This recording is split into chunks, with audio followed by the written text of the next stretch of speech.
तो स्टूडेंट्स, इस वीडियो में बात करेंगे हम किस तरीके से हम सेल को रिप्रेजेंट करेंगे ऑन द पेपर। ठीक है, हमारे पास है रिप्रेजेंटेशन ऑफ सेल।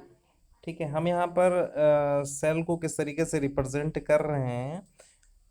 तो इस कुछ चीज़ों को आपको ध्यान रखना पड़ेगा। ठीक है, जैसे हमने आपको लास्ट वीडियो में उससे पहले वाला फर्स्ट वीडियो आपको गैल्वेनिक सेल बताया था। तो गैल्वेनिक डायग्राम है वो टिपिकल है ना।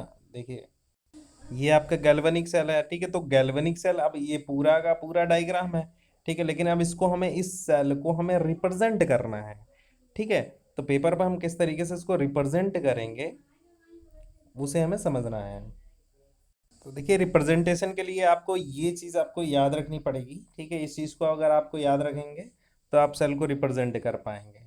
ठीक है, देखिए इस साइड में आपको क्या राइट करना है, एनोड। ठीक है, एनोड पर नेगेटिव चार्ज होगा, उधर आपको ऑक्सीडेशन अकर्स, जहाँ ऑक्सीडेशन होता है। ठीक है, और यहाँ पर आपको लिखना होगा एनायनिक इलेक्ट्रोड। ठीक है, एनोड और एनोडिक इलेक्ट्रोलाइट। फिर उसके बाद ये दो, एक मतलब एक ये लाइन आपको खींचनी है। ठीक है, फिर उसके बाद आपको क्या है, एनोडिक इलेक्ट्रोड राइट करना है। फिर उसके बाद दो लाइन खींचनी है आपको, सॉल्ट ब्रिज राइट करना है। मतलब इसका मीनिंग होता है सॉल्ट ब्रिज। फिर कैथोडिक इलेक्ट्रोलाइट आपको राइट करना है। उसके बाद एक लाइन फिर खींचनी है। फिर उसके बाद आपको सेपरेशन लाइन ये कह सकते हैं। और उसके बाद आपको कैथोड आपको राइट करना है। तो ये रिडक्शन अकर्स, यहाँ पर रिडक्शन होती है और ये पॉजिटिव चार्ज होता है इस पर, कैथोड पर। ये आपको ध्यान रखना है। करेक्ट। तो आप इस चीज़ को ध्यान रखेंगे तो आपको क्लियर हो जाएगा। अभी मैं एग्जांपल से आपको समझाने जा रहा हूँ, जिससे आपको और ये क्लियर हो जाएगा इसका मीनिंग क्या है। करेक्ट। तो देखिए, ये सेल को आप ध्यान रखिए, यहाँ पर जो सेल है तो यहाँ पर जिंक का इलेक्ट्रोड है, जिंक सल्फेट आयनिक फॉर्म में है। ठीक है, और ये आपका कैथोड है, यहाँ पर कॉपर है और कॉपर सल्फेट है। रिएक्शंस आप जरूर याद रखें। तो रिएक्शंस यहाँ पर क्या हो रही है, ऑक्सीडेशन रिएक्शन ये है और रिडक्शन रिएक्शन ये है।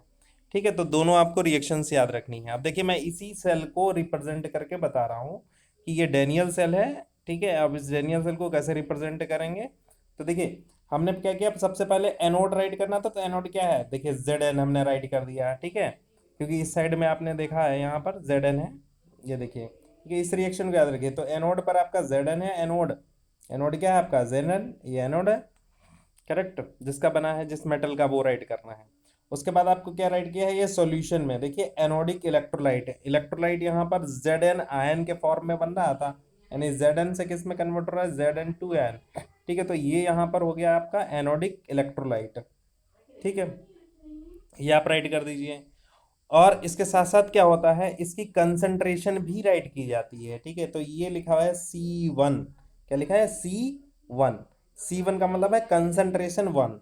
मतलब इस एनोडिक इलेक्ट्रोलाइट की जो कंसंट्रेशन होगी वो आपको यहाँ लिखनी होगी।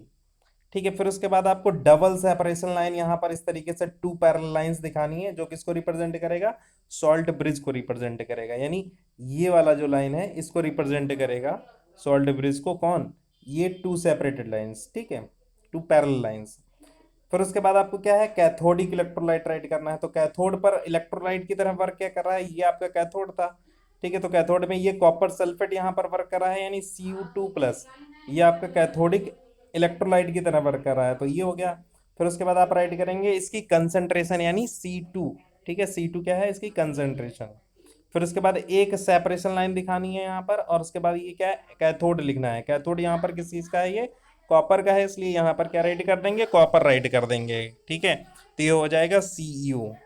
तो ये डेनियल प्रेजेंटेशन हो गया ये पूरा का पूरा। यानी वो जो सेल बना हुआ है उसको आप इस तरीके से शॉर्ट में राइट कर सकते हैं। और यहाँ से जैसे ही आप ये लिखेंगे तो इससे पूरा सेल के बारे में जानकारी पता चल रही है कि क्या हो रहा है, कि कैथोड क्या है, एनोड क्या है। ठीक है, और कैथोडिक एनोडिक इलेक्ट्रोलाइट क्या है, कैथोडिक इलेक्ट्रोलाइट क्या है। ठीक है, और ऑक्सीडेशन रिएक्शन कौन सी हो रही है और रिडक्शन रिएक्शन कौन सी हो रही है। ये सारी जानकारी आपको इस केवल सिंबॉलिक जो है रिप्रेजेंट, सेल को रिप्रेजेंट कर कर ही इस इतने से आपको पता चल जाएगी। तो यही आपका सेल का रिप्रेजेंटेशन है कि सेल को इस तरीके से आपको लिखना है। तो हमने यहाँ पर इस डेनियल सेल को आपको शॉर्ट में इस तरीके से रिप्रेजेंट करके दिखाया है। ठीक है, अभी और भी एग्जांपल्स हैं, उनसे आपको समझने की कोशिश करते हैं। ठीक है, तो यहाँ पर हमारे पास सम कॉमन सेल्स में भी रिप्रेजेंटेड एज, कुछ कॉमन सेल हैं।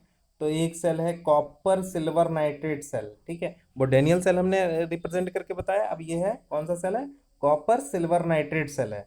अब देखिए इसको कैसे रिप्रेजेंट करेंगे, तो आपको पहले दोनों रिएक्शंस जरूर लिखनी होंगी। रिएक्शन जब तक आप नहीं लिख पाएंगे तब तक सेल को रिप्रेजेंट नहीं कर पाएंगे। ऑक्सीडेशन हाफ रिएक्शन, तो ऑक्सीडेशन हाफ रिएक्शन क्या है, यहाँ पर कॉपर जो है वो क्या हो रहा है, कॉपर आयन में कन्वर्ट हो रहा है, दो इलेक्ट्रॉन्स को रिलीज कर रहा है।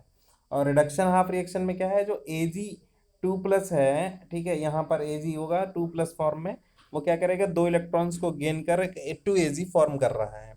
ठीक है, तो ओवरऑल रिएक्शन जो है वो यहाँ पर कुछ इस तरीके की आ जाएगी। ठीक है, दो इलेक्ट्रॉन से ये कैंसिल आउट हो जाएंगे और बाकी बचा हुआ आपको इस तरीके से राइट कर देना होगा, Cu+2Ag+ और gives out Ag Cu2+ and +2Ag।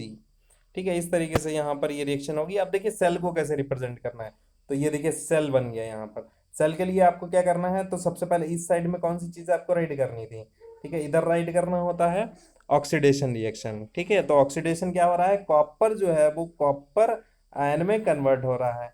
तो Cu ये होगा आपका कैथोड, वो सॉरी एनोड। और एनोडिक इलेक्ट्रोलाइट क्या है, Cu2+, ये एक्वस फॉर्म में है, करेक्ट। तो ये आपने राइट कर दिया। फिर उसके बाद ये सॉल्ट ब्रिज लगा दिया, टू पैरेलल लाइंस। फिर उसके बाद आपको कैथोडिक इलेक्ट्रोलाइट राइट करना है, तो कैथोडिक इलेक्ट्रोलाइट में रिडक्शन रिएक्शन को राइट किया जाता है, यानी इधर आपको रिडक्शन लिखना होता है, इधर ऑक्सीडेशन लिखना होता है। तो यहाँ पर रिडक्शन फॉर्म में क्या है, Ag+। ठीक है, ये देखिए टू यहाँ पर जो है ना, ये बैलेंसिंग करने के लिए जो यूज स्टाइक्योमेट्री हो रहा है, वो सेल में स्टाइक्योमेट्री का यूज नहीं करना है यहाँ पर। फिर उसके बाद सेपरेशन एक लाइन दिखा दीजिए। फिर उसके बाद Ag यहाँ पर किस तरीके से वर्क कर रहा है, एक कैथोड की तरह वर्क करेगा। ठीक है, तो ये इस तरीके से सेल का रिप्रेजेंटेशन हो जाएगा। कौन सा cell, silver copper silver nitrate cell. ठीक है, तो इस तरीके से रिप्रेजेंट हो गया सेल को। उसके बाद देखिए अगला सेल जो है वो देखिए कौन सा है, जिंक हाइड्रोक्लोरिक एसिड सेल। तो जिंक हाइड्रोक्लोरिक एसिड सेल, इस सेल को कैसे रिप्रेजेंट करेंगे, तो इस सेल को लिए आपको क्या लिखना है, इसकी रिएक्शंस आपको लिख लेनी है पहले। तो रिएक्शन में पहले ऑक्सीडेशन हाफ रिएक्शन क्या है, जिंक जो है वो जिंक आयन में कन्वर्ट हो रहा है इस सेल में, इस सेल में। ठीक है, और जो हाइड्रोजन है वो क्या हो रहा है, HCl से हाइड्रोजन जो है पॉजिटिव फॉर्म में था, वो दो इलेक्ट्रॉन्स गेन कर कर हाइड्रोजन गैस बना रहा है। ठीक है, तो यहाँ पर ओवरऑल रिएक्शन जो है वो इस तरीके से हो जाएगी, दो इलेक्ट्रॉन्स को दो इलेक्ट्रॉन से कैंसिल आउट कर दीजिए, बाकी बचा हुआ आप राइट करेंगे, तो ये ओवरऑल रिएक्शन हो जाएगी। अब देखिए सेल को कैसे रिप्रेजेंट करना है, यहाँ पर ध्यान देने वाली चीज है। ठीक है, हाइड्रोजन है ना, इस वजह से आपको ध्यान देने की जरूरत है। तो हाइड्रोजन के देखिए यहाँ पर आपका ऑक्सीडेशन, क्योंकि देखिए दो सेपरेशन लाइन दिखानी है, इससे पहले इधर ऑक्सीडेशन लिखना होता है रिएक्शन, और इधर रिडक्शन रिएक्शन लिखनी होती है सॉल्ट ब्रिज के। ठीक है, तो ऑक्सीडेशन वाले को पहले लिखना है। तो ये देखिए ऑक्सीडेशन में यहाँ पर पहले आपका क्या है, कैथो एनोड है वो है जिंक। ठीक है, और ये जिंक आयन आपका राइट हो गया। ठीक है, यानी क्या हो रहा है, जिंक जो है वो जिंक आयन में कन्वर्ट हो रहा है, तो जिंक आपका कैथोड की तरह एनोड की तरह वर्क कर रहा है, और जिंक आयन आपका एनोडिक इलेक्ट्रोलाइट हो गया। फिर उसके बाद देखिए हाइड्रोजन यानी H+ जो था वो क्या कर रहा है, इलेक्ट्रॉन को गेन कर कर हाइड्रोजन H2 में रिड्यूस हो रहा है, तो रिडक्शन रिएक्शन है। तो H+ यहाँ पर क्या हो गया, एक कैथोडिक इलेक्ट्रोलाइट की तरह वर्क कर रहा है। H2 यहाँ पर क्यों, क्या है वो आपका एक इलेक्ट्रोड है। ठीक है, हाइड्रोजन इलेक्ट्रोड, स्टैंडर्ड हाइड्रो, देखिए हाइड्रोजन इलेक्ट्रोड जो होता है, हाइड्रोजन गैसियस फॉर्म में होता है, इसलिए इसके लिए एक इलेक्ट्रोड लगाते हैं। जो इनर्ट होता है वो होता है प्लेटिनम। ठीक है, इसलिए हाइड्रोजन के साथ हमेशा Pt राइट किया जाता है। क्या राइट करना होता है, Pt, प्लेटिनम। ठीक है, तो कॉमा लगाकर आपको क्या राइट कर देना है, Pt राइट करना है। लेकिन ये सिर्फ और सिर्फ हाइड्रोजन के लिए ही राइट किया जाता है। ठीक है, जब भी चाहे वो हाइड्रोजन इधर हो या इधर हो, ऑक्सीडेशन हो रहा है या रिडक्शन हो रहा है, दोनों साइड में किधर भी हो तब भी प्लेटिनम आपको राइट करना होगा गैसियस स्टेट के लिए, क्योंकि गैस है तो इसकी स्ट्रिप तो बनेगी नहीं, मेटल तो है नहीं, उसकी एक स्ट्रिप बन गई। ठीक है, तो गैस है, गैस की स्ट्रिप बनाने के लिए उसको क्या होता है, प्लेटिनम एक इनर्ट इनर्ट इलेक्ट्रोड का इस्तेमाल किया जाता है। ठीक है, तो मेरी समझ से अब आपको समझ में आ गया हो किस तरीके से सेल को रिप्रेजेंट किया जाता है। ठीक है,